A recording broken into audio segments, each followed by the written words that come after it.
Hello प्यारे बच्चों, क्या हाल है भाई? बढ़िया, एकदम मजेदार, सब ठीक ठाक। तो शुरू करते हैं जेंडर, रिलीजन एंड कास्ट। उससे पहले छोटी सी शर्तें जो तुम्हें पता है क्या होंगी। एक कोना पकड़ लो, अगले 5 से 6 मिनट के लिए हिलना मत। अगर कोई तुमसे किसी काम के लिए बोले तो बोल देना आर्यन सर ने मना किया है, ठीक है?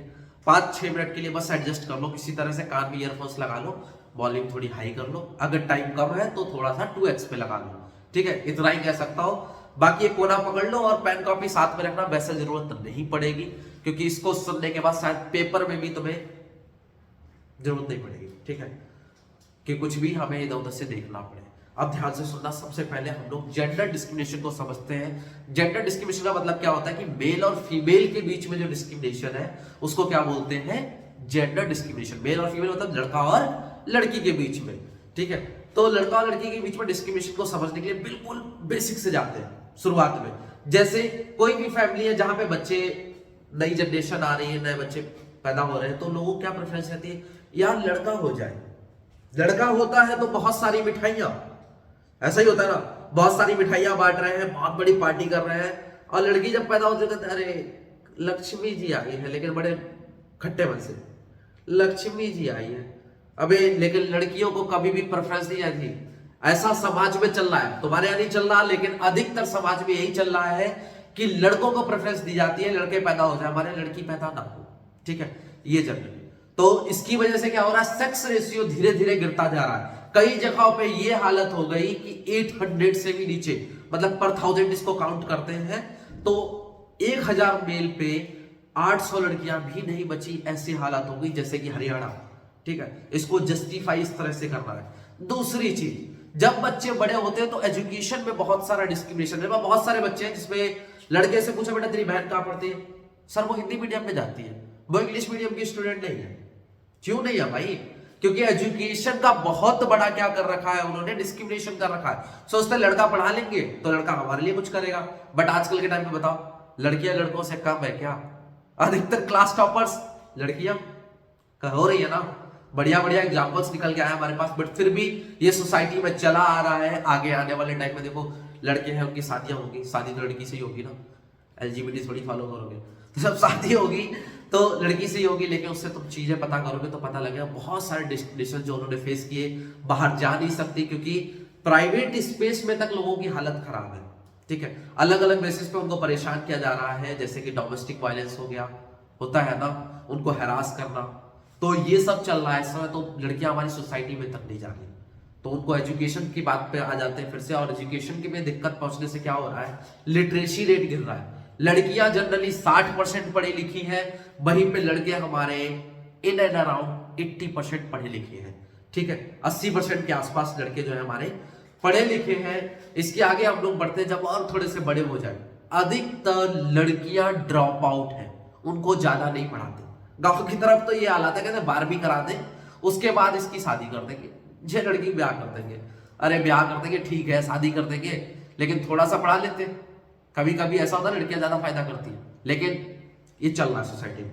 तो याद रखना, कॉलेज ड्रॉप आउट या फिर स्कूल ड्रॉप आउट लड़कियां ज्यादा है as compared to the boys. इसके आगे अगर हम लोग बढ़ते हैं, थोड़ा सा बड़े हो गए, बच्चों को हमने देख लिया, बच्चे पैदा होते पे, ठीक है, जिसको सेक्स डिटरमिनेशन के बेसिस पे अबॉर्शन हो रहे हैं, बच्चे प्रेफरेंस उनको दिया नहीं लड़कों को। दूसरा हमने देखा एजुकेशन में, फिर ड्रॉप आउट पे देख लिया। इसके बाद जॉब पे बढ़ते हैं, तो जॉब में भी यही कंडीशंस है। बेजिस बहुत कम दिए जा रहे हैं, लड़कियों को बेजिस कम देते हैं, लेडीज को बेजिस कम देते हैं, लड़कों को बेजिस ज्यादा देते हैं। बेजिस मतलब पैसा, ठीक है, आमदनी, जो सैलरी है वही लड़कों के लिए ज्यादा है, लड़कियों के लिए कम है। तो ये चल रहा है हमारी सोसाइटी में। इसके अलावा अगर हम लोग पॉलिटिक्स की भी बात करते हैं तो पॉलिटिक्स में लड़कियां कम है और लड़के ज्यादा है। तुम्हें पता है लेजिस्लेटिव, लोकसभा राज्यसभा जानते हो ना, तो लेजिस्लेटिव असेंबली में तक हमारी अराउंड 1/5, वो भी 2019 में जाके 16% हुई है, 16%। ओनली 1/5 लेडीज ही वहां पे है प्रेजेंट हमारी लेजिस्लेटिव असेंबली में, बाकी सबके सब बॉयज है। तो सोचो डिस्क्रिमिनेशन, समझ रहे हो इस चीज को? आगे समझो जरा। हमारा दूसरी चीज आती है कम्युनलिज्म। कम्युनलिज्म में क्या होता है ना, जैसे हम किसी कम्युनिटी को फोकस करें, कभी कभी बहुत दिक्कतें दे देती है। तो हमारा सेकंड टॉपिक यही है कम्युनलिज्म। ध्यान से सुनना बहुत। कम्युनलिज्म के बेसिस पे क्या हो रहा है आजकल, बहुत गड़बड़े हो रही है। जैसे लोग एक सोसाइटी को या फिर एक कास्ट को सपोर्ट करते हैं, जिस वजह से दूसरी कास्ट जो है वो पिछड़ती जा रही है। ये गड़बड़े हो रही है हमारे यहाँ। और ये कभी कभी क्या होता है, बहुत गंदा मुंह ले लेती है, जैसे रियॉट्स हो जाना, दंगे फसाद हो जाना। देखा है ना, कास्ट के बेसिस पे दंगे फसाद बहुत होते हैं। और पॉलिटिक्स के आजकल टाइम में क्या हो रहा है, अधिकतर लोग यही कर रहे हैं भाई, कि कास्ट के बेसिस पर उन्होंने झगड़ा करवा दिया, कम्युनिटी के बेसिस पे झगड़ा करवा दिया, हिंदू मुस्लिम में झगड़ा करवा दिया। यही चल रहा है आजकल सोसाइटी में। तो कम्युनलिज्म जो है एक बहुत गंदे बेसिस पे काम खेला जा रहा है, ठीक है। और ये पॉलिटिकल जो लीडर्स है ना हमारे, वो इस चीज में ज्यादा इन्वॉल्व है। इसके आगे हम लोग बढ़ते हैं, हमारा caste and politics. Caste and politics का क्या सीन है, देखो जो हमारी कास्ट है उसको लोग किस तरह से इस्तेमाल कर रहे हैं, तुम्हें इसको सोचना है ध्यान से कि हमारे जो पॉलिटिकल लीडर्स हैं वो कास्ट को किस तरह से इस्तेमाल करते हैं। तो सबसे पहली चीज, जो हमारे कास्ट है या फिर किसी भी कास्ट को समझते हो ना, रिलीजन हिंदू मुस्लिम सिख ईसाई, वो रिलीजन्स हो गई, उनके अंदर कास्ट हो गई, जैसे ठाकुर हो गए और पंडित हो गए, कुर्मी हो गए, ये सब क्या हो गई, कास्ट हो गई। इसके अंदर सब कास्ट आती है, ठीक है। और डीप डाउन चले जाओगे, मेरे को तो अपनी कास्ट का कोई वही नहीं है, कभी कोई कास्ट पूछे तो मैं तो भंगी बता देता हूँ, देखो ठीक है, नहीं तो कोई भी नॉर्मल कास्ट, मैं शेड्यूल कास्ट में आ गया, ठीक है, हूं नहीं वैसे मैं बोल देता हूँ शेड्यूल कास्ट, क्योंकि कास्ट के बेसिस पे किसी को भी डिस्क्रिमिनेट करना सही नहीं है। तो पूछ रहे हो मेरे से कास्ट कौन सी, तो कोई फायदा नहीं इसका। अब देखो आगे, कास्ट के बेसिस पे बहुत ज्यादा डिस्क्रिमिनेट हो रहा है। इसके अलावा जो हमारे पॉलिटिकल लीडर्स हैं वो कास्ट का फायदा उठाते हैं, जैसे उन्हें कोई वोट चाहिए तो वो देखते हैं उस एरिया में, जैसे तुम्हें किसी एरिया से इलेक्शन लड़ना है तो उस एरिया में सबसे पहले ये देखा जाता है कौन से कास्ट के ज्यादा लोग हैं। जिस कास्ट के ज्यादा लोग हैं उनमें से कोई बढ़िया सा बंदा जो उनमें खड़ा किया जाए उसको लोग चुन ले। तो कास्ट के बेसिस लोग ज्यादा सपोर्ट करते हैं, ये भी यार हिंदू है, सपोर्ट कर देते हैं। जैसे बीजेपी को भी हम सपोर्ट कर रहे हैं, हिंदू है यार, चलो हिंदू को सपोर्ट करते हैं, बीजेपी को सपोर्ट कर देते हैं। ऐसी सेम चल रहा है कास्ट में। दूसरी चीज, इसी चीज को अगर हम काउंटर करना चाहें कि ठीक है खड़ा कर देते हैं, तो यार दूसरे पॉलिटिकल लीडर पागल थोड़ी है। एक पॉलिटिकल पार्टी जो है उसने क्या कर दिया, उसी पार्टी के या फिर उसी कास्ट के लोगों को खड़ा कर दिया अपनी पार्टी से, उसी कास्ट के किसी इंसान को खड़ा कर दिया अपनी पार्टी से। तो दूसरी जो पॉलिटिकल पार्टी है वो भी यही करती है, उसी कास्ट के इंसान को खड़ा करती है, जिससे कि दोनों में टक्कर हो भाई, ये भी उसी कास्ट का, ये भी उसी कास्ट का, सारे सारे वोट थोड़ी मिल जाएंगे। आज तक कभी ऐसा नहीं हुआ संविधान में अपने यहाँ की पूरे के पूरे कास्ट के वोट किसी एक इंसान को चले जाए, पॉसिबल ही नहीं है ना। इंसान है, कमियां मिल जाती है, तो इंसान है, सबका सब एक ही इंसान को सपोर्ट नहीं मिल सकता, पॉसिबल नहीं है, ठीक। दूसरी चीज, अगर हम लोग आगे बढ़ते हैं तो हमारे कास्ट को जो है और तरीके से थोड़ा सा यूज किया जा रहा है, जैसे कि स्लोगन्स का इस्तेमाल करना, साइन का इस्तेमाल करना, कि हम लोग उनको इमोशनली ब्लैकमेल कर लेते हैं कि यार तुम्हारे कास्ट का मामला है, भगवा कलर दिखा दिया, हिंदू हो गए हम लोग, हरा कलर दिखा दिया, मुस्लिम हो गए हम लोग। तो कास्ट के बेसिस पे या फिर अलग अलग सिंबल्स का इस्तेमाल करना, जिससे कि लोग क्या हो और ज्यादा अटैच हो। ये आजकल बहुत ज्यादा चल रहा है, ठीक है, ये कर रहे हैं लोग। लेकिन स्टिल वही चीज सारी सोसाइटी अट्रैक्ट नहीं कर सकते। एक ही सोसाइटी जो एक कास्ट है, तुम एक बात बताओ, कोई एरिया है क्या उसमें एक ही कास्ट के लोग होंगे और कास्ट के लोग नहीं होंगे? क्यों भाई, होंगे ना। कोई जंगल है उसमें खाली शेर थोड़ी रहता है, और भी लोग रहते हैं, सारे लोग काम करने वाले हैं, कुछ ना कोई कुछ कर रहा है, कोई कुछ कर रहा है।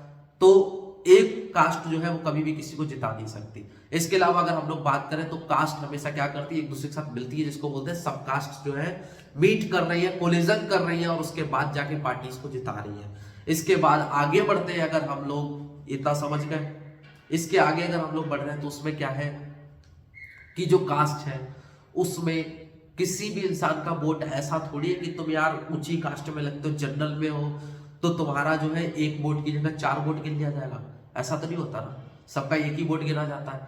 तो मतलब किसी भी कास्ट का कोई ऐसा मीनिंग नहीं है। यूनिवर्सल एडल्ट फ्रेंचाइज जो आया, यूनिवर्सल एडल्ट फ्रेंचाइज मतलब एक वोट और एक आदमी का एक ही वोट है और उसकी एक ही वैल्यू है, उसकी कोई 10 वैल्यू नहीं हो जाएगी। तो यूनिवर्सल एडल्ट फ्रेंचाइज ने इस चीज को थोड़ा सा पीछे कर दिया। दूसरी चीज, हमारी जो डोमिनेंट सोसाइटीज हुआ भी करती थी, वो भी डोमिनेंट नहीं मानी जाती है, क्योंकि उनको औरों का भी सपोर्ट लेना पड़ता है। तो पॉलिटिक्स इन कास्ट जो है, हमारी पॉलिटिक्स एंड कास्ट, वो इतनी जनरली बिहेवियर काम नहीं कर पा रही, ठीक है। जो उनका जनरल बिहेवियर है वो प्रॉपर नहीं है। तो उस चीज़ को हम लोग इतना जस्टिफाई करने के लिए कभी बार पूछता है तो उसको लिखना है, बढ़िया से 3-4 पॉइंट देके उसको लिखना है, समझ गए इस चीज़ को। बाकी अलग अलग कास्ट को रिजर्वेशन प्रोवाइड करवाना, जैसे SC/ST वालों को रिजर्वेशन देते हैं हम लोग, हर 4th इलेक्शन जो है SC/ST की सीट का होगा। और वुमेन का भी एक सीट लोकेट कर देते हैं, हर 4 में से एक इलेक्शन वुमेन का होगा, हर 4 में से एक इलेक्शन SC ST का होगा, बाकी एक इलेक्शन जनरल का जिसमें सब लोग खड़े हो सकते हैं और एक इलेक्शन OBC का। तो ये तुम्हारा कास्ट एंड पॉलिटिक्स है, बाकी इसमें कुछ नहीं है, इजी चैप्टर है, होप सो समझ आया होगा। बस कहानी के बेसिस पे तुम्हें बताया, कुछ लिखवाया नहीं, कुछ पढ़वाया नहीं, तुम्हारे 10 मिनट यूटिलाइज में होंगे, ठीक है। अगर अच्छा लगा है तो लाइक जरूर कर देना, क्योंकि तुमसे यही पूछेंगे और पेपर इजी आने वाला है, तो डरना नहीं है। पूरे चैप्टर का ओवरव्यू पढ़ा हुआ था, इंपॉर्टेंट बस इसमें जेंडर डिस्क्रिमिनेशन ज्यादा है as compared to the caste and politics. इस चीज को याद रखना कि तुम कंफ्यूज रहते हो politics in caste, caste in politics, पगलाओ मत। 4 पॉइंट सेम ही है, दोनों में सेम ही भरने होते हैं, जस्ट उसका थोड़ा सा कन्वर्जन और कुछ नहीं, बाकी सब इजी है। और जेंडर डिस्क्रिमिनेशन पे क्वेश्चन ज्यादा पूछेंगे, तो उस चीज को इसलिए मैंने ज्यादा एलिमिनेट किया। बाकी best of luck for your exam. चलो, thank you, tata, bye bye.